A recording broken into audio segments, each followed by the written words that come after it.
जाता है। सही बात। गुरुदेव के चरणों में कोटि कोटि प्रणाम। खुश रहिए, खूब प्रसन्न रहिए, स्वस्थ रहिए। कृपा से वनडे कंप्लीट हो गया बाबा। बहुत अच्छा किया। गुरुदेव 13-14 साल से शुगर के दवा खा रहे हैं, लेकिन अब नकली रोग जी और जी नकली दवा खा रहे, और इसीलिए आपके अंग अंदरूनी डैमेज होते जा रहे थे। आपका हार्ट, आपका लीवर, आपके लंग्स, किडनी, ये सब डैमेज हो रहे थे। डॉक्टर बोला कि इंसुलिन लेना होगा। अब वही तो कह रहे हैं, डॉक्टर तो जहर खिलाएगा ही, काम ही उसका यही विचारेगा। उसके पास जाना ही छोड़ दिए बाबा। गुरुदेव अब क्या करें हम? यही समस्या है। डॉक्टर साहब लोग क्या करते हैं, ना मर्ज खत्म होने देते हैं, ना मरीज मरने देते हैं। ना मर्ज खत्म होगा, ना मरीज मरे, तो डॉक्टर साहब की पौवारा बनी रहे जिंदगी भर। और जिंदगी भर बेचारा आदमी इलाज कराता रहता है, मरते दम तक। और आखिरी में बताएंगे क्या बताएं, हार्ट के पेशेंट थे, हार्ट अटैक हुआ, मर गए। अरे काहे का इलाज चल रहा था 20 साल 30 साल से भाई? हार्ट का पेशेंट था आदमी, हार्ट का इलाज होता रहता और मरे भी हार्ट अटैक से। तो ये इनकी समस्या है कि जिस रोग का इलाज चल रहा है उसी रोग से मरना है आदमी। तो इलाज जिंदगी भर चलता रहता, ठीक होता नहीं। यही तो समस्या है इनकी, सबसे बड़ी विकराल समस्या। आपके जो बताया ना कि आपका लीवर और पेंक्रियास, दो चीजें बहुत डैमेज हुई हैं दवा के कारण। जो आपने बहुत दवा खाई है उसके कब्ज भी रहता है पेट में हमेशा। कब्ज कब्ज वो कब्ज तो सेकेंडरी है। जी बता रहे हैं कि आपका जो पेंक्रियास है, पेंक्रियास आपका डैमेज हुआ है, लीवर डैमेज हुआ है औषधि के कारण बुरी तरह से, इसीलिए भोजन में प्रभाव पड़ा है। ब्रेन स्ट्रोक लगने से आप बच गए हैं, बस ऐसे समझिए। आप दरबार नहीं आते तो ब्रेन स्ट्रोक में जाते सीधे। आंखों में धुंधलापन आना, मुंह हमेशा सूखता रहना, लार नहीं बनना ठीक से। जी गुरुदेव, ये आपकी औषधियों के सारे दुष्प्रभाव जो आपको डॉक्टर साहब लोग खिला रहे थे। ब्लड में इंफेक्शन होना, किडनी श्रिंक होना, श्वास फूलना, शरीर में कमजोरी महसूस करना, आंखों वो रेटिना धीरे धीरे गड़बड़ हो रहा था आपकी आंखों का। ये सब ये दवाओं के कारण जो है वो सारे साइड इफेक्ट थे, ठीक है ना? जी जी।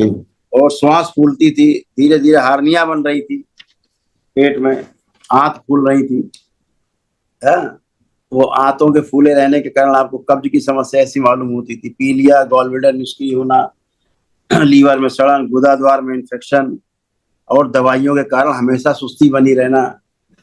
पाइल्स भी था बाबा। बोला ना, गुदाद्वार में इंफेक्शन। जी अब नहीं है, खत्म हो गया। दरबार आने के बाद एक ही दिन में खत्म हो गया। अब कोई इंफेक्शन नहीं है। अब दोनों पति पत्नी हथेली पकड़ो एक दूसरे की, आंखें बंद करो बेटा सभी लोग। कहा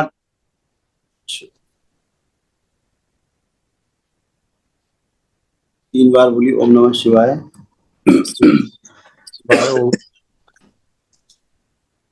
आंख खोल के अपने अपने बंधन खींचिए। अब एक दूसरे को देखिए, पति पत्नी, कोई गलत भाव तो नहीं आ रहे, कोई खराब भाव तो नहीं, कोई चिढ़, कोई नफरत, दूर रहने की, अलग रहने की कोई सूची तो नहीं आ रही है। दवा खाएंगे कि नहीं बाबा? जो खा रहे हैं दवा वो खाएंगे कि नहीं? वो तो वही बताएगा जिसने दिया है। दरबार के अनुसार तो आपको रोग ही नहीं है, अब बाकी डॉक्टर बताएगा आपका। आदेश आपसे ले रहे हैं। देख लो दवा कारण कैसे लीवर आपका डैमेज हो रहा था, देखिए। लीवर में सड़न इंसुलिन लेने के कारण हो रही थी। इंसुलिन नहीं ले रहे थे, दवा खा रहे थे। नहीं नहीं, इंसुलिन बढ़ा हुआ है। जी। और अभी डॉक्टर साहब आपको कह रहे हैं कि इंसुलिन लेना है। बोले कि अब इंसुलिन नहीं लेंगे तो आपको हम दवा नहीं दे सकते हैं। तो हम कहेंगे अभी दरबार क्या दिखा रहा है? इंसुलिन आपका बढ़ा हुआ है, ऑलरेडी बढ़ा हुआ है औषधियों के कारण। और अभी इंसुलिन आप और लेंगे तो इंसुलिन और बढ़ेगा तो क्या होगा? सारे अंग फेल्योर हो जाएंगे। हम बोले कि हम इंसुलिन नहीं लेंगे, दवा अब दवा भी अब छोड़ देंगे, हम जा रहे हैं गुरुदेव के पास। अच्छे से चेकअप कराइए, अपना डायबिटीज चेक कराइए।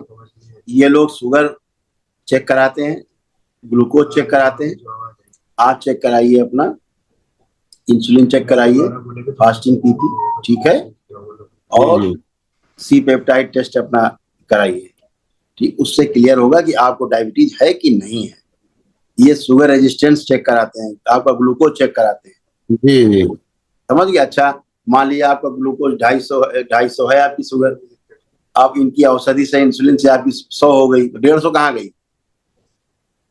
150 गई कहाँ? आपके बाकी शरीर के अंगों में प्रवेश कर गई, जी जी। रक्त से निकल करके कहाँ चली गई? आपके बाकी शरीर के अंगों में प्रविष्ट, और बाकी शरीर के अंग नष्ट होने लगते हैं। इसीलिए नष्ट होने लगते हैं जो इंसुलिन लेते हैं, दुनिया भर की दवाई खाते हैं, उनके यही साइड इफेक्ट है। अगर पूछो ना कि भाई मेरे 300 थी, अब आपकी दवा से मेरी 125 हो गई, तो ये 250 जो है वो कहाँ गई? उसके बाद भी समस्या हो रही रोज, उसके बाद भी रोज लेना पड़ रहा है इंसुलिन। जी जी। तो अपना चेकअप कराइएगा पहले, ठीक है। इसीलिए आपकी इस औषध के कारण आपकी किडनी डैमेज हो रही थी, यूरेटर में आपके अंदर गंदगी फंस रही थी धीरे धीरे, है ना, यूरिन में प्रॉब्लम होने लग रही थी। तो ये सब समस्याएं, आपको बीपी बढ़ने लगना, ये भी हो जाता था, है ना। चलो बढ़िया है, अच्छा है, चिंता मत करो, बाबा माँ की कृपा से सब अच्छा अच्छा है। डीएनए में 4 लोग थे तो 2 बच्चा है मेरा बाबा। हाँ ठीक है, अभी बात करेंगे। अब आप दोनों उठ बैठ के चेक करिए, दोनों पति पत्नी उठिए बैठिए, बढ़िया, कोई कष्ट नहीं है, एकदम बच्चों की तरह, जैसे बच्चे होते 5 साल के, ऐसे बन चुके हो एक ही दिन, न घुटना न कमर न कूल्हा, सब टनाटन, एकदम फर्स्ट क्लास। गुरुदेव के चरणों में कोटि कोटि प्रणाम। खुश रहिए, खुश रहिए। गुरुदेव, डॉक्टर ने दोनों आंखों में मोतियाबिंद बता दिया है, बोले हैं ऑपरेशन करवाने के लिए, और कमर से लेके एड़ी तक दर्द रहता है हर हमेशा। अब कुछ है कष्ट? अभी नहीं है, कम 10 पालथी लगा के बैठ नहीं सकते हैं, लेकिन अब लगाइए पलथी, पलथी लगा के दिन भर बैठी रहिए, बैठिए, अब बैठिए, बैठिए, खूब पलथी लगाइए, खूब बैठिए, दिन भर बैठी रहिए, कोई कष्ट नहीं। बैठ गई, अब खड़े हुई, एकदम बच्चों की तरह हो गई, कोई कष्ट नहीं, समझ गई। हाथ में नोचते नोचते खून निकल जाता है, बहुत इन्फेक्शन। बहुत बहुत कुछ हो जाता, 35 चीजें बता सकते हैं क्या क्या होता था, उससे फायदा। अब कोई कष्ट नहीं है, कोई समस्या नहीं बची है। रेटिना आपकी सड़ रही थी, आंखें अंदर, ठीक है, मोतियाबिंद नहीं, रेटिना सड़ रहा है अंदर, ठीक है। जब चलती थी आप तो आगे जमीन ऊंचा नीचा लगती थी। लगती थी गुरुदेव। हाँ, अब चल के देखिए, लग रही ऊंचा नीचा जमीन, अब चलिए जरा।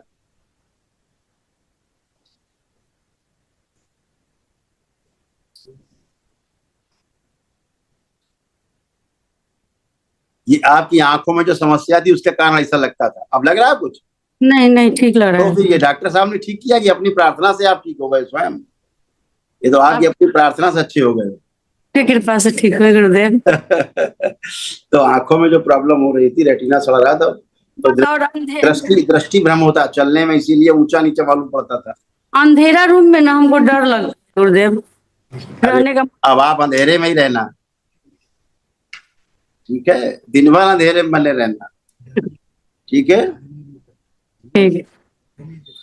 जब अंधेरे में कुछ दिखाई नहीं पड़ता था, तो भय लगता था। अब तो सब अच्छा अच्छा है, ठीक है। और पैर की हड्डी भी छोटी बड़ी हो रही थी, आपकी पैर की हड्डी भी छोटी बड़ी हो रही थी। ठीक गुरुदेव। हाँ, इसीलिए पैर चलने में छोटा बड़ा, वैसे नीचे कमर से नीचे पैर आपके पत्थर की तरह बनते जा रहे थे, ऐसे देखो, इसीलिए आप पलथी लगा के नहीं बैठ पाती थी, देख रही हैं।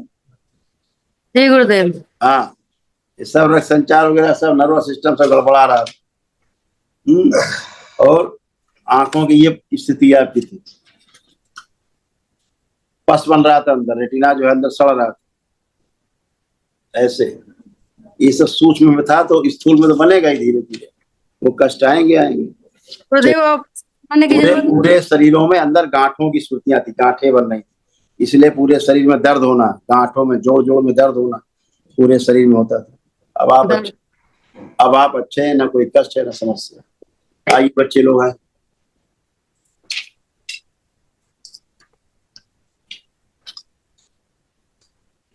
के चरणों में कोटि कोटि प्रणाम। खुश रहो बेटा, मस्त रहिए, स्वस्थ रहिए, प्रसन्न रहिए। आप कोई कष्ट तो नहीं? नहीं मतलब मेरा मन है ना शांत नहीं रहता, मतलब अशांत की तरह रहता है। मतलब कभी मतलब गुस्सा आ जाता है, बहुत बहुत तेज गुस्सा आता है, शांत नहीं हो पाता है। चलिए, जो होता था अब देखिए कुछ हो रहा है। अब अशांत है मन? अभी चेक कर। अब नहीं अभी तो नहीं हो रहा है। अब कुछ अशांत है? नहीं नहीं अभी तो नहीं लग रहा है। माता पिता को देख के क्रोध आता था, अब आ रहा है? नहीं नहीं आ रहा है। भाई से दोनों में बहुत ज्यादा क्रोध अरे आता है। प्लीज आप लोग बातें ना करें, बच्चे बात कर रहे हैं, उनसे बात करने दीजिए। वो आपकी समस्या नहीं है, आपकी समस्या हल हो चुकी, जिसका हो चुका, बच्चों से बात करने दीजिए। इनमें क्या है, अपराध कराने वाली स्मृतियां थी, क्राइम करने वाली, क्राइम के बारे में सोचते रहना, समझ रहे हो, जेल ले जाने वाली स्मृतियां, कैसे पैसा जल्दी आए, ज्यादा आए, समझ रहे हैं। तो भविष्य में जेल ले जाने वाली स्मृतियां थी, पागल बनाने वाली स्मृतियां थी, पागलपन की, समझ रहे हैं ना। पढ़ाई से लिखाई से उच्चाटन हो गया था इन लोगों को, पैनिक अटैक होना, खूब गुस्सा आ जाना अचानक से, ये सब बच्चों की स्मृतियां थी। बच्चे ऐसा करना नहीं चाहते, ना बच्चे ऐसे होते हैं। बाहरी स्मृति। माइक इनको क्यों दे दिया भाई? माइक बच्चों से बात कर रहे हैं, इनको तो माइक पढ़ा दिया तुमने।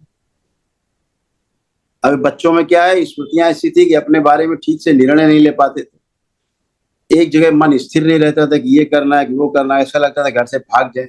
ये सभी बच्चों में स्मृतियां रहती थी, डिप्रेशन रहता था। अब कुछ है बेटा आप में इस तरह का, जितना हमने बोला कुछ बचा?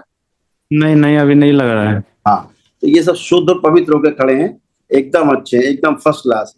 लड़ाई झगड़े की स्मृतियां, हत्या आत्महत्या कराने वाली स्मृतियां, एक दूसरे को देख करके उल्टे सीधे विचार आना, बुद्धि बंधी रहना, ऐसे सब था। आप सब खुली खुली बुद्धि है, खूब आत्मविश्वास बढ़ा है, कोई आलस्य नष्ट है, अपना काम कर सकेंगे सब बच्चे। त्वचा में खुजली होना, त्वचा में कैंसर होना, प्राइवेट पार्ट में इन्फेक्शन होना, ये सब कुछ था। अब सब नष्ट हो चुका, कुछ भी नहीं। गुरुदेव हम सोचते हैं कि मतलब कोई भी कदम हम उठा रहे हैं पढ़ाई में, चाहे कोई भी मतलब अच्छी चीज में हम आगे बढ़ रहे हैं कदम, तो मतलब हम मतलब कदम बढ़ाने जाते हैं तो मतलब मन ही नहीं करता है आगे जाने का, कोई पढ़ाई आप लिखाई का। निर्णय नहीं ले पाते थे, बोला तो निर्णय नहीं ले पाते थे, बता तो गए। अब क्या लग रहा है, निर्णय ले पाएंगे कि नहीं? चेक करिए। आप तो लग रहा है कि निर्णय ले लेंगे। तो फिर यही दरबार सब गंदगी जब हटा देता है तो आप तो निर्णय ले ही सकते हो। जब स्मृतियां गंदी रहती हो, आपको निर्णय नहीं लेना देना चाहती, समझ गए? खुश आप आइए बेटा। आपके चरणों में कोटि कोटि प्रणाम। खुश हो बेटा, आप कोई दिक्कत तो नहीं? मेरे हाथ पैर से पसीना बहुत, तलवे और तरथी से पसीना बहुत आता हाँ था, कमजोरी के कारण, वीकनेस, और एरिया में दर्द होता है, अभी भी दर्द हो रहा आप है। कुछ नहीं, चल फिर के आई, कुछ भी नहीं है। चेक करिए पहले, कमर के पास कष्ट रहता तो वही चेक करिए। जो कमर में कष्ट था वो नहीं बता पा रहा अभी हमको। आगे झुक के जमीन छुइए, जो नहीं कर सकते थे सब करिए, करिए तो दिन बार कस के। चला गया कहीं, कुछ नहीं। सोशल एंजाइटी होती थी, 4 लोगों के बीच बैठने की इच्छा नहीं होती थी। आप देखिए, लोगों को देख के कोई भय आ रहा अंदर? नहीं आ रहा है। खुश रहिए, मस्त रहिए, प्रसन्न। लेपन करिएगा आप ध्यान से, खुश। नेक्स्ट। गुरु भाई बहनों, आपका हमारे चैनल में स्वागत है। चैनल द्वारा प्रस्तुत की गई कथाएं, हवन प्रक्रिया की जानकारी, प्रार्थनाएं और संगीत करौली शंकर महादेव, पूजनीय गुरु माता, पूजनीय बाबा और माता कामाख्या के लिए बनाई जा रही हैं। आपसे विनम्र निवेदन है कि पूरी कथाएं, हवन प्रक्रिया व दरबार के कार्यक्रम की जानकारी, प्रार्थनाएं और संगीत सुनने के लिए इस चैनल को अवश्य सब्सक्राइब कर लें, जिससे आपको सभी वीडियो समय पर प्राप्त हो सकेंगे। अपने सगे संबंधियों, मित्रों व रिश्तेदारों को वीडियो शेयर भी करें। गुरु माता, बाबा के प्रति आस्था सदैव बनी। माता कामाख्या, बाबा सदैव आपका और सभी का भला और शुभ करे। चैनल सब्सक्राइब करने के लिए आप सभी का धन्यवाद। आपका दिन शुभ हो।